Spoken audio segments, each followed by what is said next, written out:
Cette femme-là, pareil qu'un nuage chargé de vent, vit entre deux soleils, le soleil du pays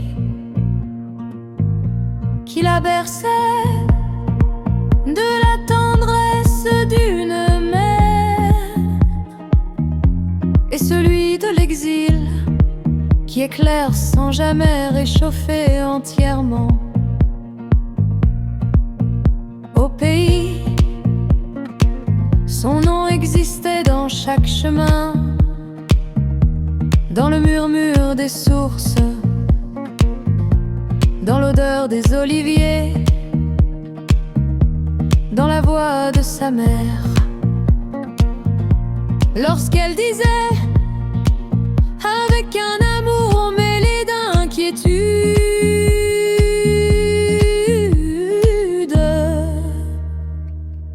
n'oublie jamais tes racines.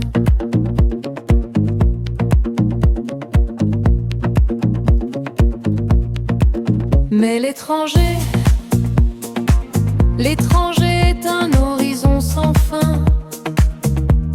Il offre un toit, mais laisse le silence habiter les murs. Il donne des routes, mais transforme parfois le cœur en oiseau cherchant un ciel où se poser. Elle marche dans des villes inconnues avec un visage calme, alors qu'au fond d'elle vit une tempête de mots jamais prononcés.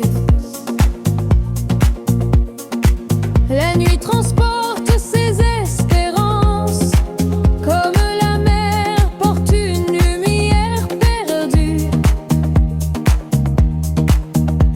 Parfois, au détour d'une chanson kabyle, dans le tumulte d'une grande ville, son cœur tremble doucement comme une branche sous la pluie. Alors le pays renaît en elle, dans un parfum, dans le vent, dans une voix lointaine qui ramène les saisons anciennes. Cette femme ne vit pas seulement entre deux terres, elle vit entre ce qu'elle a quitté et ce qu'elle cherche encore à devenir. Elle est semblable à une flamme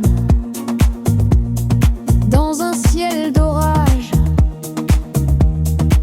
Elle protège sa lumière en silence, sans attendre que quelqu'un comprenne combien il lui faut de courage pour continuer. Et chaque nuit, quand le monde s'endort, elle murmure à son propre cœur: je resterai debout, même loin de ma terre. Je ne laisserai pas l'exil effacer la femme que je suis. Car la femme de l'exil ressemble à un vieil olivier. Les tempêtes peuvent secouer ses branches, mais ses racines demeurent profondément attachées à la mémoire du pays.